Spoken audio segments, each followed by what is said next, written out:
Olá! Vamos começar mais uma palestra super legal aqui. O tema é Engajando Stakeholders, adoção e impacto de CRO nas organizações. Gostaria de chamar o nosso próximo palestrante, o Eduardo Marconi. E aí, Edu, tudo bom? Tudo jóia, Lavreca. Obrigado pelo convite. Agradeço também a Camelos Academy, a comunidade de CRO. É muito legal o que vocês estão fazendo, super importante para a área de CRO ter esse espaço para troca de ideias, para aprendizados. Então, parabéns pela iniciativa. Obrigada, Edu. Bom, o palco é seu. Obrigado, gente. Então, para quem não me conhece, eu sou Edu Marconi, sou o fundador da AIME Conversion Experts, uma consultoria especializada em CRO e em estudos de comportamento. E estou aqui com dois convidados muito especiais aqui que eu quero apresentar para vocês, né? Estou com o Daniel Andrade, do Grupo Magalu, e com a Paloma Pessoa, do UOL. Tudo bom, pessoal? Boa tarde. Oiê, tudo bem? Tudo bom? Tudo jóia? Para começar, acho que é legal de vocês se apresentarem. Vou começar contigo, Paloma. Se você se apresentar, falar um pouco aí da tua área de atuação dentro do UOL. Claro. E onde que está a CRO dentro dessa estrutura, né? Tá bom. Eu sou a Paloma, eu sou PO de produtos digitais, mas na área de growth, então growth e acquisition do UOL. E tenho uns 10 anos, mais ou menos, já fiz umas outras coisas, mas tenho uns 10 anos, mais ou menos, de experiência em marketing digital. E o CRO está em growth no UOL, né? Que a gente realmente é logicamente focado em vendas, e a gente vê o CRO como uma ferramenta, não uma ferramenta, né? Mas acho que mais até que uma ferramenta, é uma necessidade, né? Para quem tem produto digital, então é uma necessidade do mercado. Legal. E Paloma, conta uma coisinha. A área de growth está dentro de que estrutura? Está dentro do produto, de marketing, de tecnologia? Dentro de produtos digitais. Então, sim, nós estamos na diretoria de produtos digitais, área de growth, tá? Não é de marketing, é de produtos digitais. Legal, obrigado. E você, Dani, conta um pouquinho pra gente aí. Como que tá hoje lá no Magalu? Fala, Edu. Primeiro, obrigado aí pela oportunidade de estar falando com vocês. Eu sou hoje Group Product Manager aqui no Magalu, né? Especializado aí na metodologia de produtos digitais, desenvolvimento, inovação. Hoje nosso time de produtos digitais está na diretoria de canais digitais dentro da área de tecnologia, que é o Luiza Labs aqui no Magalu, né? Eu já estou aqui já há quase 5 anos, né? Muito liderando aí iniciativas de produto e de desenvolvimento aí dos canais de e-commerce principalmente, né? O site do Magalu, o aplicativo do Magalu. Então tem todo um trabalho aí de evolução e desenvolvimento, interface grande aí com os times de tecnologia, design, dados. E a frente de CRO hoje, ela está, a metodologia de CRO, ela está dentro aqui dessa estrutura, né? A gente já teve times dedicados de CRO dentro da nossa diretoria. Hoje a gente está disseminado com o CRO dentro dos times, né? Então eu entendo que a gente não tem um time só focado em CRO, a gente tem a especialidade de CRO aqui como parte do nosso processo de discovery aqui para chegar ali na validação das hipóteses que vão levar a gente no desenvolvimento ali de soluções e apostas ali para os nossos canais digitais. Bacana, legal. Então, dentro do Magalu está disseminado, né? Você fala que está dentro de várias áreas. E aí, dentro do UOL, Paloma, você também enxerga que está mais disseminado ou ele está dentro de growth especificamente? Não, está dentro de growth especificamente. Ainda, não vou dizer que é embrionário, que já faz uns anos que a gente está tentando investir mais em CRO, mas sim, é uma iniciativa de growth, tá? Na verdade, é uma iniciativa de produtos digitais, porque quem trouxe foi nosso diretor. A ideia toda realmente é dele, de abraçar mais CRO e fazer realmente coisas com experimentos, né, com resultados, para a gente começar a entender mesmo como otimizar as nossas conversões e os nossos produtos, né, os nossos sites. Bacana. E quando se fala de CRO focado em growth, né, o que vocês têm feito? Então, assim, qual tipo de teste que é mais comum no dia a dia, né, dentro das opções? Então, até para contar para pessoal aqui um pouquinho, né, para contextualizar. A gente costuma falar que o CRO ele pode estar debaixo de várias áreas, né, e cada um deles ter objetivos bem diferentes. Então, você fala muito de CRO de interface, né, voltado a layout, que é muito dentro dos times de UX, por exemplo. Um CRO promocional, né, que é mais de comunicações, de campanhas. Aí você tem o de algoritmo, né, que a gente está falando mais de regras de negócio, dinâmica, ou de funcionalidades, né, em que você está criando novas funcionalidades, você está trazendo inovações para dentro do canal. Olhando esse contexto, hoje, que tipo de CRO que vocês fazem mais? O que vocês gostariam de estar fazendo mais? Como que está esse dia a dia de vocês? Isso é para mim? Desculpa. Alô, né? Para mim ainda. Tá. A gente faz mais de interface promocional.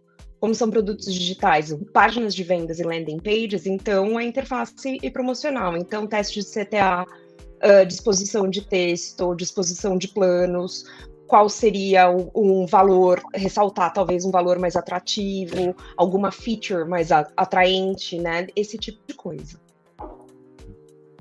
Legal. E do teu lado, Dani, o que você tem visto aí, feito ali no dia a dia, né? Legal. Se a gente for falar como testes e experimentações, eu acho que são feitos muito provavelmente na companhia inteira, porém em diferentes níveis de maturidade, né? Existem testes comerciais, existem testes de preço, falando aqui de varejo, né, e-commerce, mas nem todos seguem uma linha de metodologia de CRO, né, de validação de hipóteses, AB, né, amostragem, com experimentação ali, com tempo médio ali de estudo, né? Então, acho que se for falar da metodologia de CRO propriamente, ela está mais madura hoje do lado de canais digitais, né? Na validação de experimentos, principalmente de interface, tá? De evolução dos nossos canais. Então, na mesma linha como a Paloma colocou também, né? Evoluções de layout, evoluções de iconografia, ou elementos de call to action na jornada, comunicação de texto, ou até novos formatos de componentes, né, já existentes da nossa experiência, que a gente quer validar se vai ser melhor ou pior a forma proposta, né? Além disso, eu acho que uma outra também ferramenta que é utilizada ali nos testes CRO são os motores que alimentam a interface, né? Então, a exemplo dos motores de busca e recomendações, por exemplo, né, que são algoritmos que servem ali os produtos ou conteúdo na jornada, né? Quando a gente vai ter alguma melhoria de algoritmo, alguma utilização aqui daquele sistema, né, ou daquela lógica que é entregue ali para os clientes, também é feito ali uma comparação AB, né, que a gente consegue dizer com públicos ali semelhantes, né, por período determinado, qual que é a hipótese vencedora, por exemplo. Então, tanto interface quanto motores, acho que tem muita coisa ainda a explorar na empresa, principalmente nesses outros tipos de testes que são feitos, mas aí são testes mais simples, testes de comparação de períodos isolados que não são AB exatamente, então acho que é um pouco por aí aqui do nosso lado. Legal, bacana. E no momento que, dentro da área de produto hoje, lá no Magalu, vocês estão acompanhando todos esses tipos de teste lá dentro? Ou isso fica individualizado também dentro de algumas outras áreas, não necessariamente vocês estão vendo o todo? A gente hoje, como time de produto, que nem eu comentei, né, a gente usa a metodologia de CRO para validação de algumas hipóteses do nosso discovery, né? Nem tudo é validado com teste AB, acho que vai caso a caso, né? Vai tanto da complexidade, do tamanho, da viabilidade e do nível de incerteza que a gente tem com as hipóteses, mas aquelas que a gente acredita que merecem ali uma validação de AB um pouco mais elaborada, a gente acaba aplicando.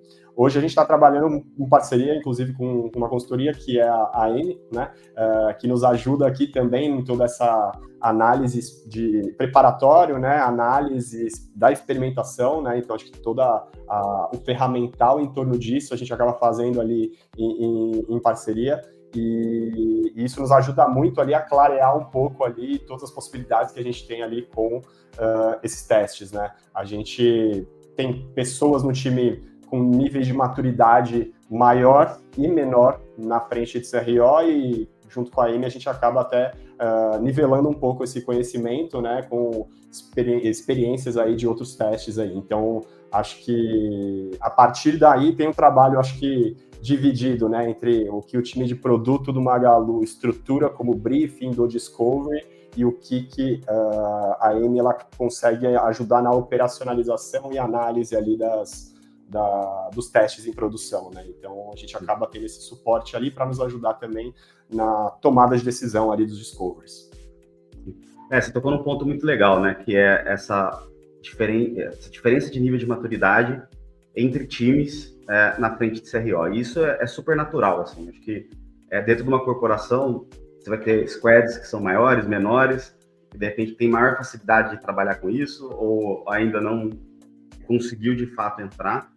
E é importante isso, né? E é legal de entender também, saber que é natural até, de que é assim que começa, né? Até isso se expandir para todas as frentes, é bem legal isso. Acho que é um ponto importante, que às vezes acaba falando, não, vamos disseminar, e aí todo mundo entende que está todo mundo no mesmo nível. Isso não necessariamente é verdade, faz parte do processo. Então é muito bacana de você comentar isso, porque faz parte da construção, né? Da área como um todo. E outro ponto que você tocou, que eu acho que é legal, que eu queria saber mais, é sobre essa questão do discovery, né? E o que vocês consideram que deve ser testado ou não. Então, como que CRO participa do discovery? Então, em que momento que ele entra nas atividades? E também, como que vocês definem, né, essas hipóteses? Então, o que testar, né? Como que vocês chegam nessa decisão de fazer? Essa vai para mim ou para Paloma? Segue contigo. Pode ser para mim? Legal. Aqui no nosso trabalho de produtos, a gente tem ali um fluxo de priorização que vai desde o top ali de prioridades executivas da empresa, né, com todos os OKRs definidos ali para um determinado ciclo, anual, semestral ou trimestral, e aí com base nesses OKRs a gente vai cascateando ali hipóteses e apostas que a gente acredita que vão mexer ponteiro nesse indicador, né? Em meio a essas hipóteses, eu acho que existem aquelas que são mais claras, né? Aquelas hipóteses que já são, a gente fala aqui, no-brainer, né? Que, putz, cara, isso aqui acho que talvez não precise gastar tanta energia numa validação, é algo que já é batido no mercado, o mercado todo faz, já tem pessoas de outros mercados que vieram para o Magalu que trazem uma experiência que falam, cara, é só fazer, isso aqui não tem segredo. Então, sempre tem aquele tipo de iniciativa que a gente fala, cara, talvez gastar uma energia em validação desse ponto, claro que se a gente tivesse capacity infinito, a gente validaria tudo para pegar resultado, mas a gente precisa selecionar as nossas batalhas, né? Então a gente fala, pô, gastar energia disso aqui para depois descobrir que deu certo e era tão óbvio quanto a gente imaginava, vamos fazer algo que a gente entende que a gente tem um nível maior de incerteza, né? Que é muitas vezes um tabu até, inclusive na empresa, quando divide opiniões, sempre tem aquela coisa, né? É uma iniciativa que às vezes é positiva para um lado de experiência, não tão positiva para um lado comercial. Existe um receio de um time e uma aposta de outro time, como que a gente confronta isso, né? Cara, nada melhor que uma validação, uma experimentação, um teste AB com as métricas corretas para poder levar para a companhia e falar, cara, no final das contas, é para esse caminho estava certo, esse caminho não estava certo e no final o melhor é isso aqui, né? Então a gente acaba fazendo essa avaliação aí do nível de incerteza e maturidade que essa iniciativa tem para ela seguir em frente. Também analisar a complexidade dela, né? Existem algumas iniciativas um pouco mais estruturais, maiores, que a própria aplicação de uma metodologia de teste vai ser muito complexa, e às vezes a gente quer algo um pouco mais expresso, então a gente leva isso em conta também, não que a gente não teste coisas maiores, mas as coisas maiores, mais expressas, que a gente consegue gerar ali uma validação e diagnóstico mais rápido com testes, até por conta da ansiedade, né, de quem acaba criando ela, né, então quanto menos tempo ali, melhor, né, então a gente leva esse ponto em conta também, porque fala, cara, vamos testar aquilo que a gente acredita que pode ser mais expresso e tem um nível de incerteza um pouco maior, então a gente acaba balizando esses pontos. Muito legal. E com vocês, Paloma, como é que funciona essa discussão ali do que priorizar e o que testar, né, dentro do UOL? Muita coisa a gente já veio testando de maneira mais informal, por hipótese. A gente tem muita coisa sazonal, né? Como algum lançamento, algum produto, por exemplo, a gente tem um streaming, né? O Wallplay. Então, uma série que vai lançar nova, então a gente, ou o UFC, alguma coisa assim. Então a gente quer testar CTA.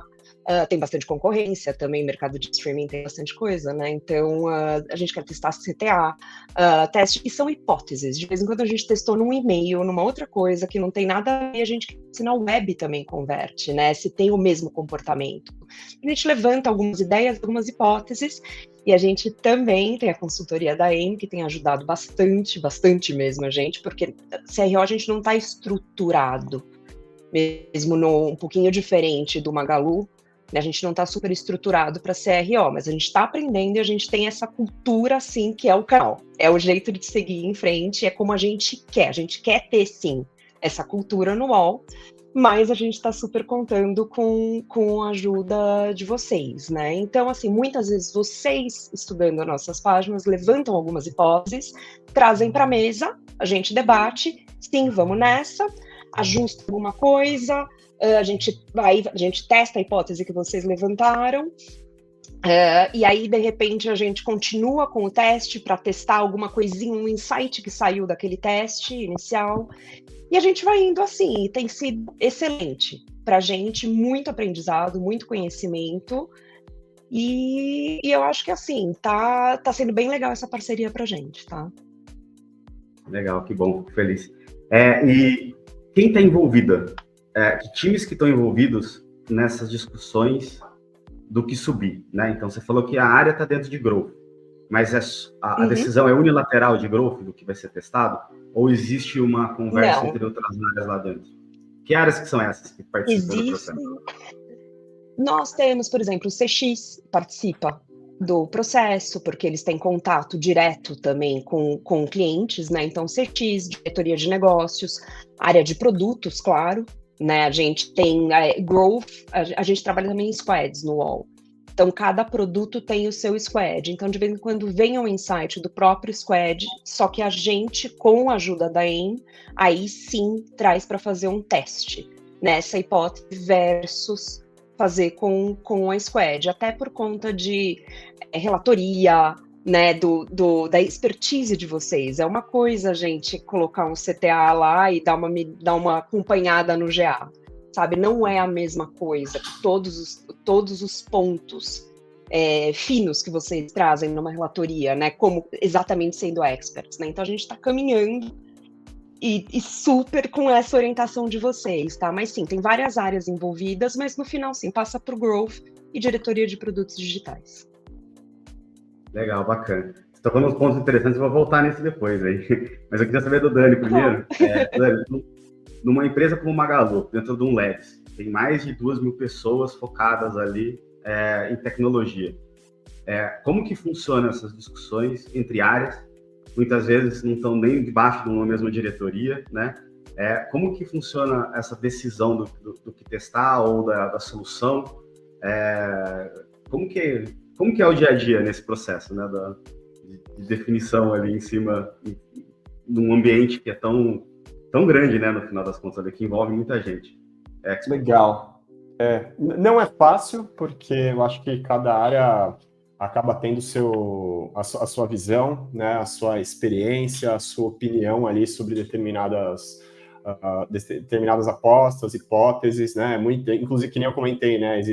Quando a gente vai ter alguma iniciativa, existe o time que acredita A, o time que acredita B, olhando, de repente, o viés do seu lado. E não tem certo ou errado, é muito, acho que, hipóteses que, no final, os testes, eles acabam sendo validados, né? Quando a gente tem um formato ali, que nem eu comentei, com relação a alinhamento com os QRs estratégicos da companhia, né?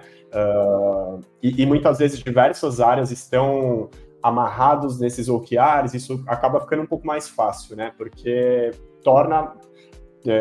obriga todo mundo a olhar, pelo menos tentar olhar para uma mesma direção, né? Então existe um indicador, existe uma métrica que todo mundo quer alcançar, quando a gente chega naquelas hipóteses, a gente discute muito sobre elas num nível de certeza ou incerteza, né? E o nosso time aqui de produto de canais digitais, como eu comentei que a gente acaba aplicando a métrica, o método de CRO mais na interface do cliente, né, ou nos motores que alimentam a interface, o nosso time acaba tendo uma autonomia aqui de poder gerar esses experimentos para validar essas hipóteses em prol do cliente, né? Então, acho que esse é um benefício aqui de um time que está como embaixador da voz do cliente aqui na experiência dos canais, né? Então, a gente acaba conseguindo orquestrar isso de uma forma, gente, se temos aqui um impasse, uma indecisão, vamos criar um método aqui para tentar chegar nessa melhor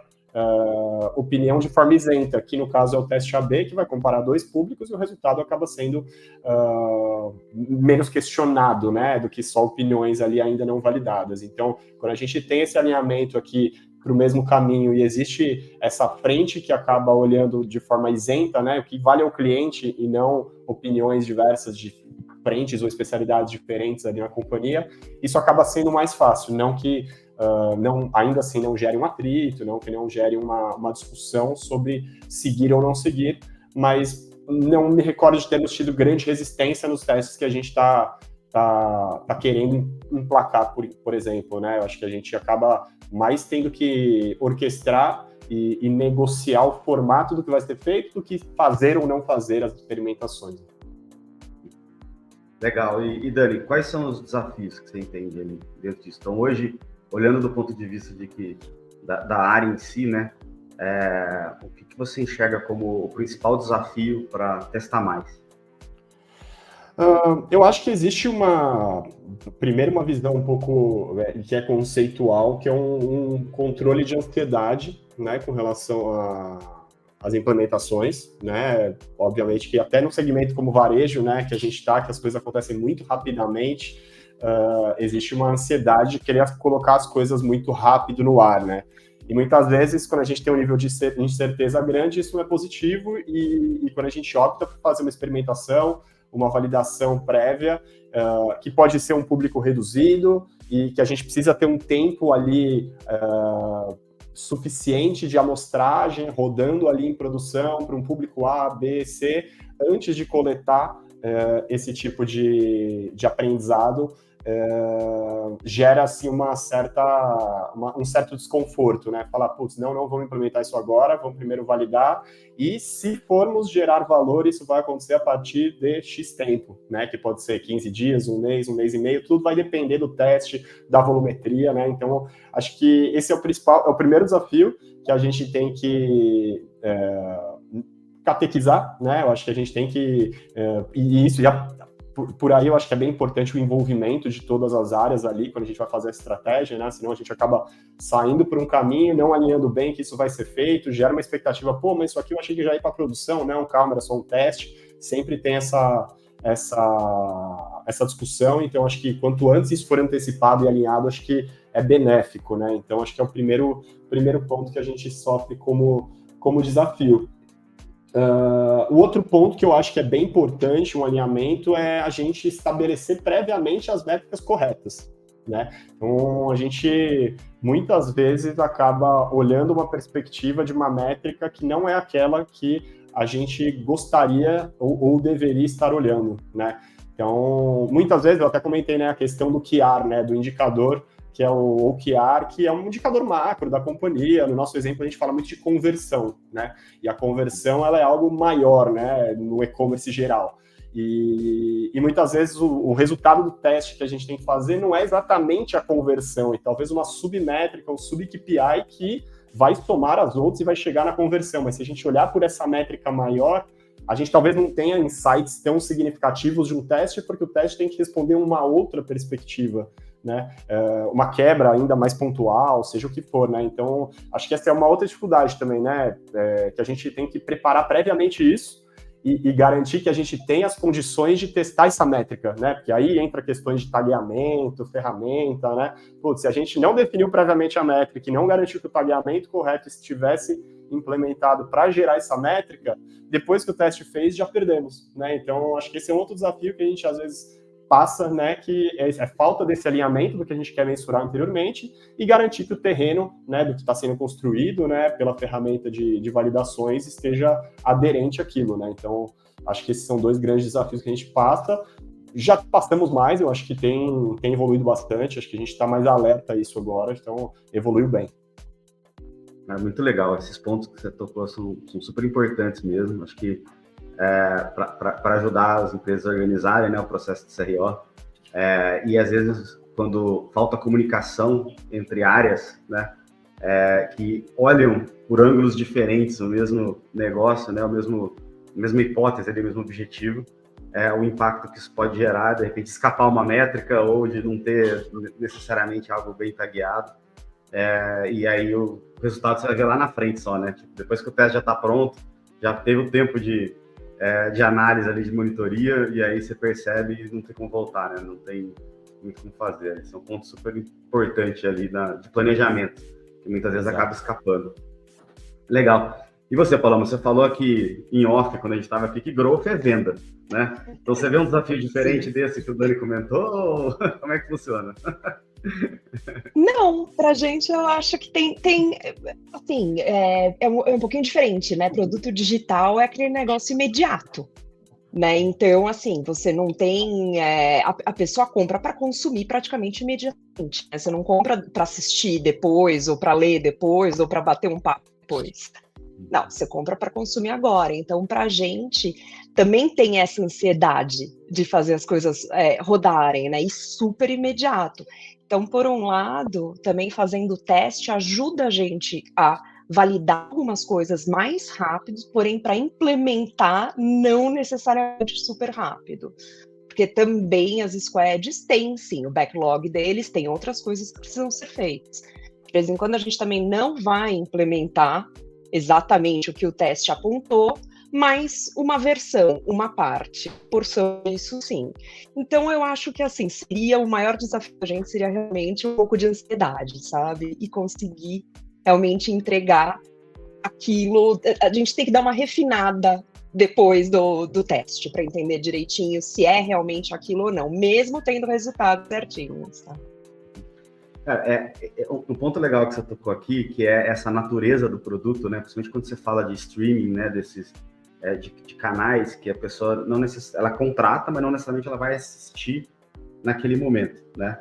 Então, nesse tipo de estratégia, desses testes, hoje vocês estão olhando mais o imediato, digamos assim, assinou, então aí depois a gente se preocupa com o que ele está assistindo para o engajamento. Ou vocês já vão acompanhando esses indicadores de forma simultânea, né? Tanto a descontratação quanto o engajamento. Como que você está enxergando essa ação? Ou para que caminho que vocês estão indo nesse sentido para olhar para esse tipo de métrica por iniciativa que vocês estão fazendo? Como produto, a gente, logicamente, não é só a venda. Você também quer o lifetime, né? Então, tem essa também. Não é só vender. Você também quer que o cliente... No caso, sim, continue utilizando a plataforma, continue consumindo os conteúdos que a gente tem, né? Então, não é só... Tudo bem que a gente também tem o outro cenário, que alguém vai consumir, por exemplo, uma luta, né? Como hoje à noite. Vai consumir uma luta, alguma coisa mais imediata, um jogo, uma coisa mais imediata. Mas também tem aquela pessoa que quer maratonar uma série, quer acompanhar uma série. Então, assim, pode ser, sim, um produto para consumir agora, tipo, quero assinar, quero assistir agora, ou mais tarde. Eu vou comprar agora, porque eu tô aqui, tá tranquilo, eu vi, mas eu vou realmente mais tarde, ou amanhã, ou depois, ter tempo, né? Vou me dedicar para isso, porque é uma coisa para o meu lazer, né? Ou ler um conteúdo, ler uma notícia, né, ler alguma coisa, ou sabe? Então, assim, a gente também tem e-mail, tem um monte de coisa, é o UOL, né, gente? Tem um monte de coisa. Então, assim, mas pra gente eu acho que é mais mesmo isso. Depende muito do que é, mas a natureza do produto digital seria meio que aquela venda de consumo imediato, né? Perfeito.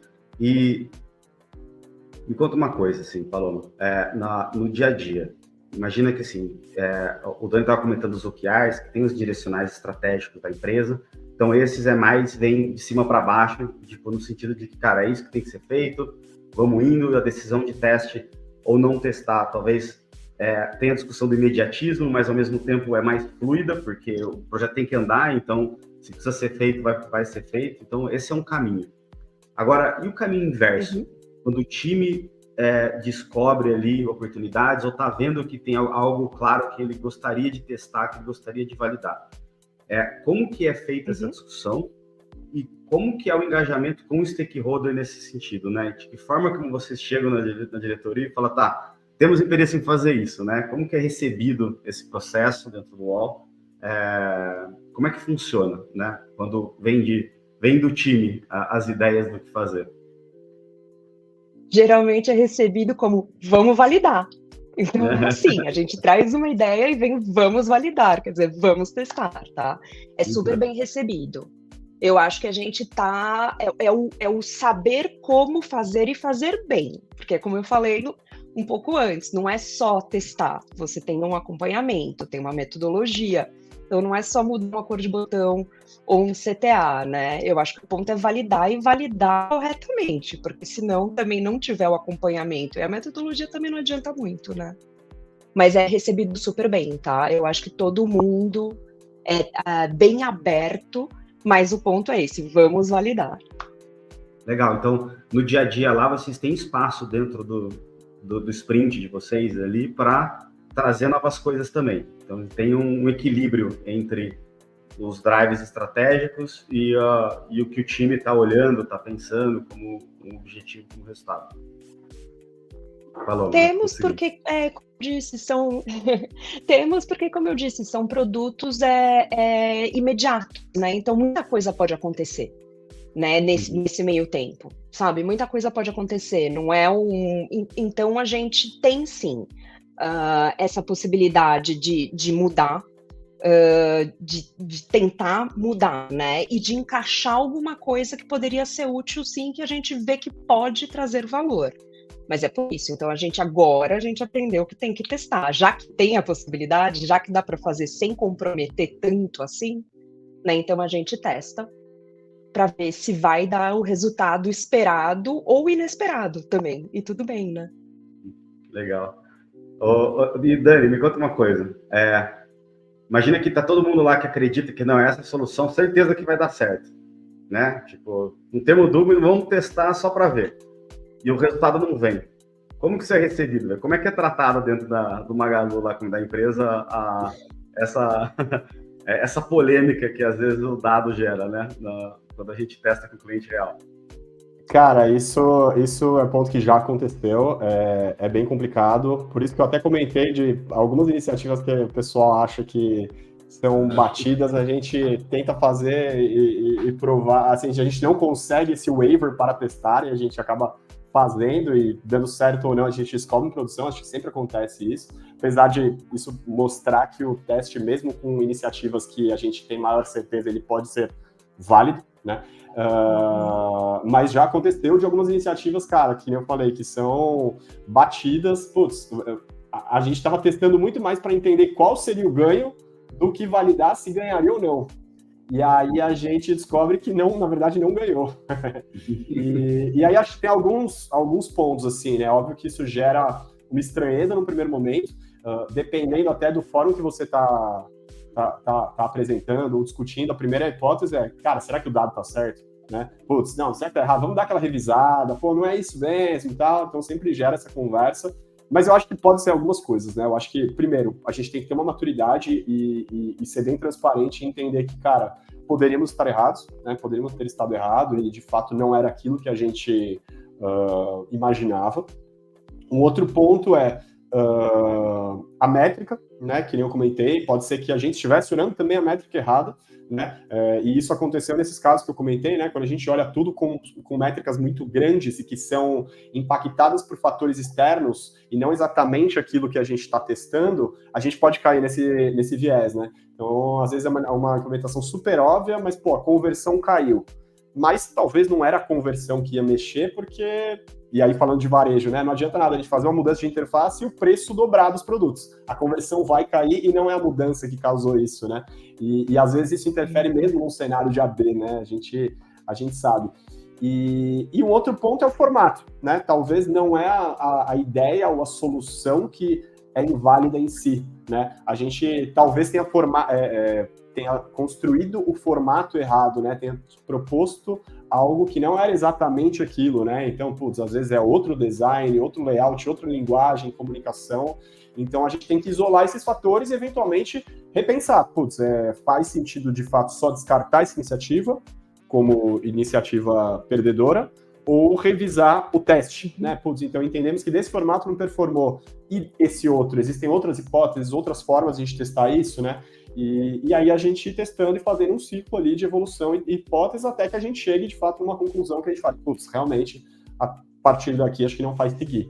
Então, acho que é uma maturidade também, né? E entender que nunca pode ser 8 ou 80, né? A gente tem que sempre ponderar os intermediários ali e entender, cara, existem outros olhares sobre o qual a gente tem que olhar esse teste, né? Então, é um aprendizado, sim, que esses testes vêm, né? Quando acontece, a gente tem que ponderar e para os próximos estar mais espertos, né? Caso aconteça. Muito legal, cara. Ótimo ponto. Vou fazer uma pergunta para os dois, tá? Então, pode continuar, Dani, aí depois a Paloma fala também. E o contrário, quando um diretor fala, não, isso aqui é no-brainer, cara. Não tem que testar, isso daqui vai direto à produção e vocês entendem que deveria ser testado, cara. Não é bem assim, né? Há polêmicas nesse assunto. Como que é feita essa discussão? Como é compreendido isso? De que forma como vocês vendem a ideia de teste para a diretoria ali, numa situação como essa? Legal.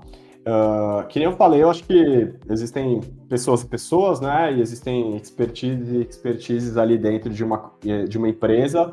Vai ter as pessoas mais abertas ali, né? É uma cultura de experimentação, outras que são mais um pouco descrentes ou não tão preparadas para isso.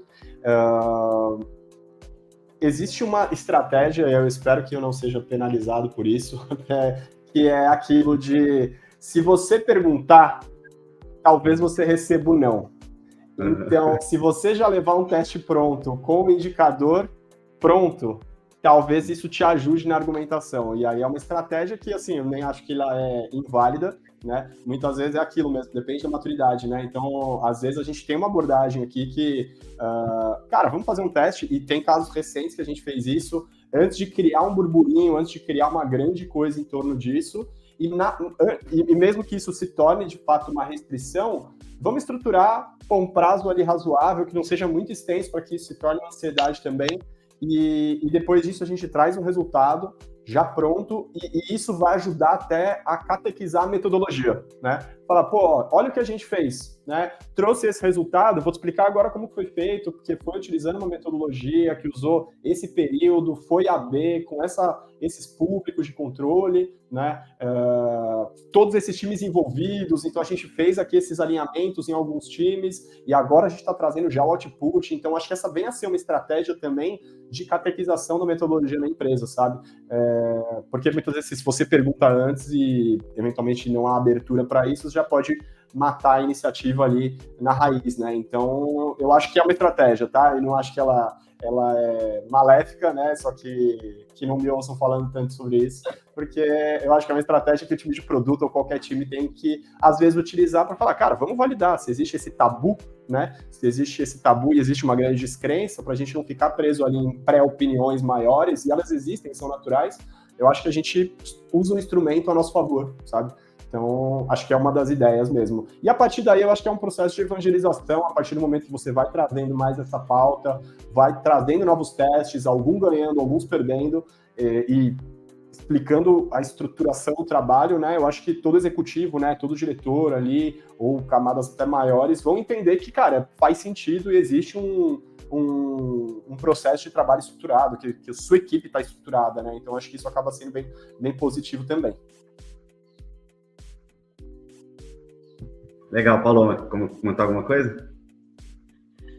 O famoso top-down, né? O famoso top-down, mas assim, exatamente. De vez em quando você tem que...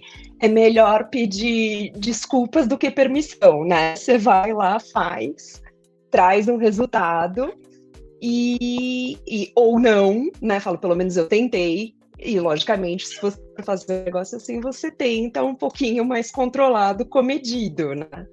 A não fazer um estrago grande caso não dê muito certo, né? Mas a gente não tem tanto esse problema, não.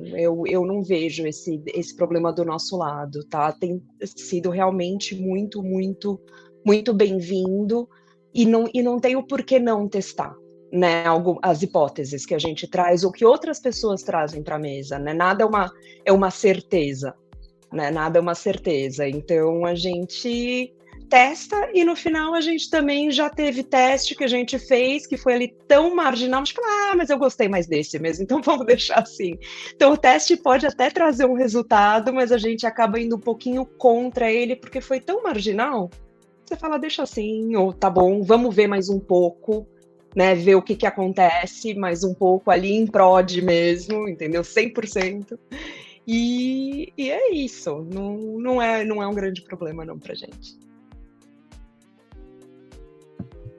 O que seria esse marginal que você está comentando? Marginal é aquele inconclusivo, que é tipo assim, 0,7, sabe? Tipo, 49,51. Tipo, que você fala, não tem um claro vencedor. É o que eu quero dizer com marginal, tá? Não tem um claro vencedor. É o famoso tanto faz. Então, se é tanto faz, tanto faz. Né? Mas aí o tanto faz de qualquer forma. Se você deixar um pouquinho, de repente você vai ver, porque algumas coisas, de repente, o período não foi correto. A gente também tem algumas coisas que são sazonais, ou que tem um timing específico. De repente, o período do teste não foi o mais adequado, né? Então, você deixando um pouquinho mais, pode ser que dê certo. Então, tem um fine-tuning ali que a gente precisa fazer, testa de novo. Também esses que são inconcluídos, de repente, testa de novo, num outro período. Então, a gente... É esse o marginal, só para tentar explicar mais ou menos. Não sei se foi o melhor termo, mas enfim. Não, perfeito. Eu acho que é bem comum dentro da área, né? É um resultado, né? Você ter um teste inconclusivo. E muitas vezes ele acaba acontecendo porque às vezes de fato a hipótese ela não gerou o impacto que a gente imaginava dentro do processo. Então, de fato, é um ganho marginal ou uma perda marginal, e o que vai definir se faz sentido seguir ou não como a gente vai enxergar o detalhamento desse projeto, né, muitas vezes, né? Então, assim, por isso que é importante fazer quebras, olhar no detalhe as audiências para começar a enxergar outras nuances dentro do projeto. Então, o ponto que o Dani comentou também de que você olhar para o perfil de cliente, às vezes, ou por, de repente, um tráfego específico que é muito importante para o canal, né, para o negócio, e aí entender se dentro daquele universo, dentro do experimento, você consegue gerar alguns insights que você olha e fala, não, tudo bem, o ganho geral não foi o que a gente imaginava, foi inconclusivo ali, não gerou o resultado esperado, mas que existem outros benefícios que a gente pode aprender e aí aplicar um novo teste, e aí poder desenvolver, né? A gente gosta de muito falar dentro da AIME nesse sentido que a hipótese, né, ela é como uma fruta para fazer um suco, né? Se você espreme pela primeira vez e sai muito caldo, você vai continuar espremendo, né? Você vai seguir fazendo isso até não ter mais caldo. É a mesma coisa com a hipótese. Então, se você faz um teste e o resultado foi muito bom ou muito ruim, faz todo sentido você continuar espremendo, você fazer uma V2, fazer uma V3 e gerando esse aprendizado. E aí, no momento que você começa a bater na parede, né, que é ter muito teste, ou com inconclusivo, ou com ganhos muito pequenos, aí talvez seja o momento de avaliar e fazer sentido se se aquela hipótese vale a pena seguir testando ou não, né? Mas é um ponto que é super importante, vai acontecer no dia a dia da operação mesmo, e aí é como lidar com isso, né? É como usar a favor para gerar novos insights e assim evoluir o canal como um todo. Então é super, super legal isso. E tem algum case que vocês gostariam de trazer? Tipo, algum teste que vocês lembram que fala, não, esse teste a gente não esperava que ia ganhar e ganhou, ou de repente que gerou um ganho muito bacana. Então, se você lembrar de um teste que veio, qual teste que veio na tua mente ali? Fala, cara, esse foi muito legal aqui, que deu para traduzir bem a metodologia ali e o porquê continuar testando. Pode começar, Paulo, mas depois eu passo pro Dani. Posso começar? Eu acho que, assim, recentemente a gente fez um com a assinatura UOL, que era uma hipótese só de apresentação dos planos, um pouquinho mais clean, um pouquinho mais bem estruturado. E uma das coisas que a gente aprendeu com os nossos dados é que o nosso cliente, ele entra inicialmente pelo mobile, mas ele acaba convertendo pelo deck. Eu acho que por conta até de disposição das informações, a página acho que acaba ficando melhor elaborada. Então, um dos que a gente fez recentemente foi isso, só mudar a disposição um pouquinho.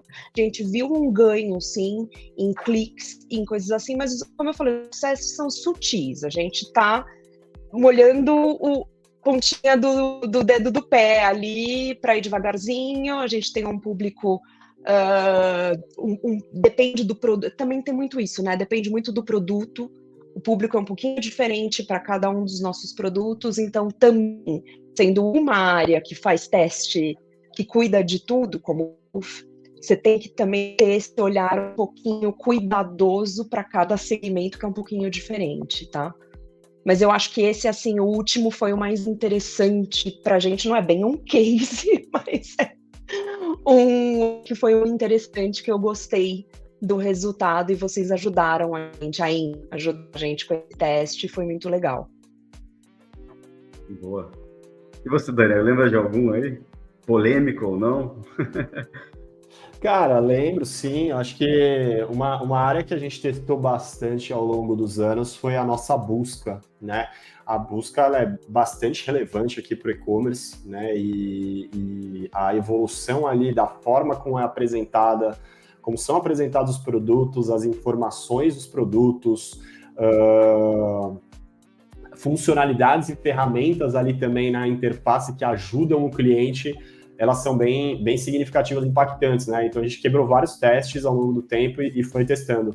Um deles que acho que foi bem surpreendente e que foi um dente de mercado que a gente queria validar, é uma mudança de comportamento de que os players começaram a apresentar o resultado das buscas em formato de lista e não de cards de produto em grid, né? Então, em vez de ser aquele formato ali de tabelinha de produtos, começou a mostrar produtos um a um, assim como se fossem os posts do Instagram, sabe? Ou do YouTube, vídeos do YouTube, sabe? Ele mostra produtos um a um, que aí você ganha um espaço ali de visualização, de imagem, das informações do produto, né? A gente botou para rodar esse teste, acho que um aprendizado bem legal que a gente teve, a gente não esperava tanto, é um comportamento diferente por categorias, né? Existem categorias que funcionam mais de uma certa forma, né, e outras que funcionam de outras, né, a gente conseguiu segmentar ali o resultado do impacto ali na conversão e nas interações, né, nos cliques também com os produtos, por tipo de produto, né, e no final a gente criou uma lógica sistêmica para aplicar esse formato para uma categoria e manter o formato atual para outra, né, e isso vira um chaveamento, uma pilotagem, respeitando aquilo que foi o output do teste, né? As categorias que ganharam viraram para o novo formato, mas não foi uma virada completa, a gente manteve as demais categorias. Então, acho que isso foi um aprendizado bem legal aí. Existem outras funcionalidades também que a gente vem testando na busca, e esse é um trabalho que a gente vem evoluindo até hoje, né? Esse é um trabalho de mais de 2 anos que a gente vem fazendo esses testezinhos assim na nossa busca e vem incrementando, acho que ela vem modificando aos poucos aí, tem sido bem bacana. Legal, bacana.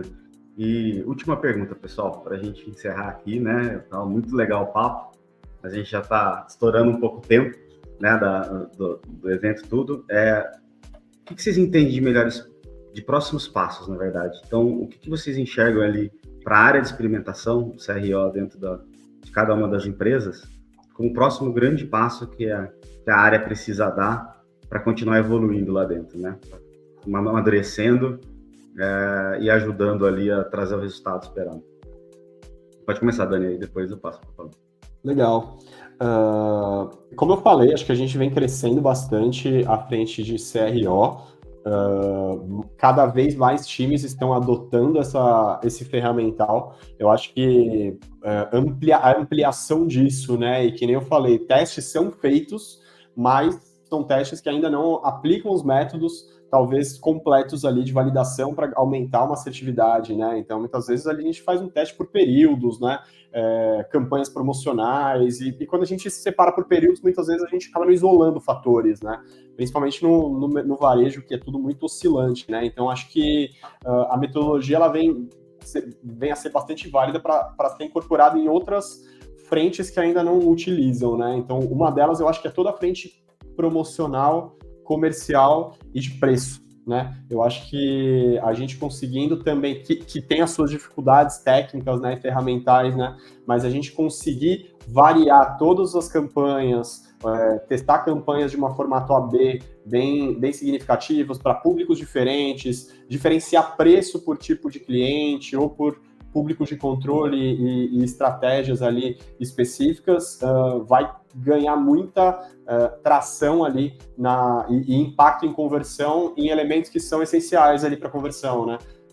Quando a gente fala de e-commerce, muita sobre preço, frete, prazo, né? Principalmente às vezes até antes da interface como um todo, né? E o quanto a gente conseguir incluir esse tipo de validação nesses elementos, vão ter um impacto ali significativo maior até, né? E complementar aquilo que já vem sendo feito, né? Eu acho que a interface, a experiência, complementar ali essa oferta de valor vai ser muito, muito relevante ali para garantir uma completude ali de todo o ecossistema com a metodologia. Então, eu vejo um pouco nessa linha. Legal. Paloma, o que você acha? Quais são os próximos passos? Para a gente, eu acho que é isso, mais times entendendo e abraçando essa cultura de testes de CRO. A gente já tem, sim, alguns dos squads, como eu disse, propondo testes. A gente já fez até uns a gente mesmo, tipo de aplicativo, então pelo Firebase, essas coisas. Mas eu acho que é isso, a gente vai continuar assim com a consultoria, ainda tem a cultura está sendo implementada, está sendo abraçada, porém a metodologia ainda a gente não tem esse know-how, né? Então, mas é algo que é muito bem-vindo e realmente você vê que tem interesse na empresa, e isso é legal, sabe? Para quem está envolvido com isso é bem legal. Você vê que você apresenta um teste, um resultado de um teste, o pessoal presta atenção, quer escutar, quer entender. Então, isso é bem legal. Apesar de ser relativamente embrionário, isso é bem legal de ver que tem interesse, sim. E a gente vai continuar fazendo e vamos, sem dúvida, tentar melhorar, tá? Bacana. Obrigado, gente. Agradeço demais pelo tempo de vocês, a atenção. Sei que o dia a dia é super corrido. Muita coisa acontecendo em paralelo, e de vocês pararem esse tempinho aqui para falar com a gente, para poder explicar um pouco a rotina de vocês, de como que vocês veem experimentação dentro das empresas, é super importante, tá? Então, eu agradeço demais ali pelo tempo ali, pela atuação e obrigado, cara. Vou fazer mais vezes. Com certeza. Obrigada, Paloma. Obrigada, Daniel, por terem aceitado o convite. Foi um papo super legal. Vou tirar vocês rapidinho da tela, mas obrigada. Tchau, até a Obrigado, próxima. gente. Valeu. Até mais. Obrigada, super Valeu. obrigada pelo convite. Valeu, obrigado. Até mais.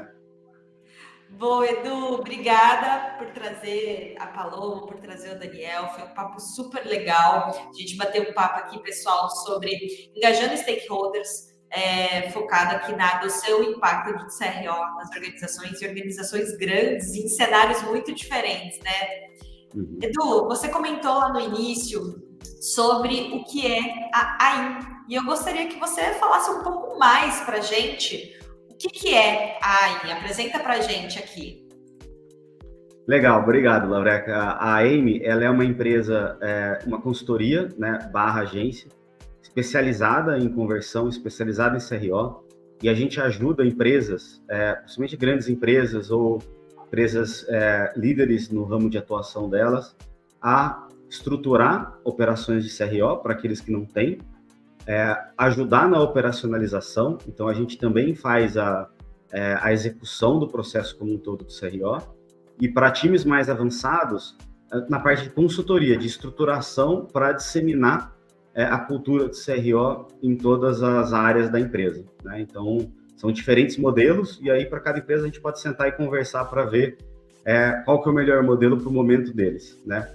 Nós temos mais de 13 anos na área de CRO, então fomos pioneiros nesse assunto no Brasil, e aqui eu coloco alguns dos clientes que a gente já atendeu, né? Então, como um todo. Então, vocês podem ver aqui da diversidade, do número de segmentos diferentes que a gente já atuou. Então, fiquem à vontade ali para bater um papo com a gente, quem tiver interesse de conhecer mais, que a gente pode tentar desenhar um modelo para vocês aí de acordo com cada um dos segmentos. E aqui, olhando aqui, né, Edu, vocês atendem vocês têm bastante uma estrutura muito boa, né? Aqui UX, marketing, comercial, produto. Fala um pouco mais para a gente aí dessa expertise que a AIM tem. Perfeito. Quando se fala de CRO hoje em dia, muitas empresas ainda colocam dentro de uma caixinha de uma área específica, né? Então, a gente até comentou aqui, viu alguns exemplos diferentes, né, de como que o CRO está estruturado. Mas na nossa visão como AIM, a área por si só, ela pode atender diversas áreas, inclusive ter autonomia para trabalhar e estudar e identificar problemas ao longo da jornada do cliente para ajudar. No final das contas, todos os times estão em busca do resultado da empresa, né, em aumentar as vendas, aumentar a rentabilidade e a produtividade. E é isso que a área busca como um todo também. Então, nesse slide, a gente mostra diferentes tipos de CRO, né? Então, que a gente pode estar atendendo dentro da empresa. Então, a área mais comum ali que a gente acaba ficando perto é dentro de UX, né? Falando de interface e conteúdo, então melhorias na experiência do cliente como um todo, com o objetivo de evolução de plataforma. Mas existem também outros tipos de CRO, né? Então, a gente fala também do promocional, que é mais voltado para comercial, marketing, que é para falar de preço, que é para falar de estratégias de campanha, para melhorar os resultados daquelas campanhas em si. Do algoritmo, né? Então, o Dani falou bastante sobre isso, foi bem legal falar sobre resultado de busca, vitrines de recomendação, a gente pode falar também de frete por região, enfim, existem vários tipos de teste AB destinados à melhoria de algoritmos. Então, a gente vai estar aqui também próximo, às vezes, do time comercial ou times de personalização, de busca, então depende da empresa. Esse guarda-chuva aqui ainda é um guarda-chuva que está sendo estruturado em muitas empresas. E, por último, dentro de produtos digitais e novas funcionalidades, né? Então, aquela grande próxima ação que precisa ser construída dentro do site, aquele novo componente ou aquele novo produto que vai ser incorporado dentro de um canal, qual que é o impacto que ele vai gerar na experiência final do cliente. Então, como que CRO pode suportar nessa validação de conteúdo. E na nossa visão, o saudável é fazer um pouco de tudo. Então, estar o dia a dia atuando nessas 4 frentes paralelizadas em prol do business, né, do negócio, porque tem muita oportunidade em cada uma delas. Legal, muito bom. Pessoal, tô deixando aqui do lado o QR Code, mas também se precisarem ir pelo site, né? Qual que é o site, Edu? O nosso site é AIM Conversion, então é em inglês, né, de AIM, conversão em inglês, né, conversion.com. Então, pode entrar lá, ou se quiser nos seguir também nas mídias sociais, a gente está colocando muito conteúdo também no nosso LinkedIn e no nosso Instagram também. Show de bola! Vou puxar mais uma vez a Paloma e o Daniel para deixar aqui também, para quem quiser segui-los. Então, o LinkedIn da Paloma está aqui, Paloma Pessoa, você consegue encontrar ela ali.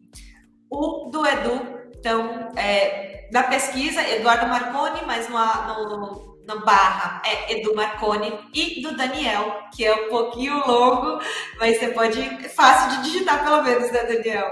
Daniel Braga Andrade, sigam eles. Entrem também no site do Edu Marconi.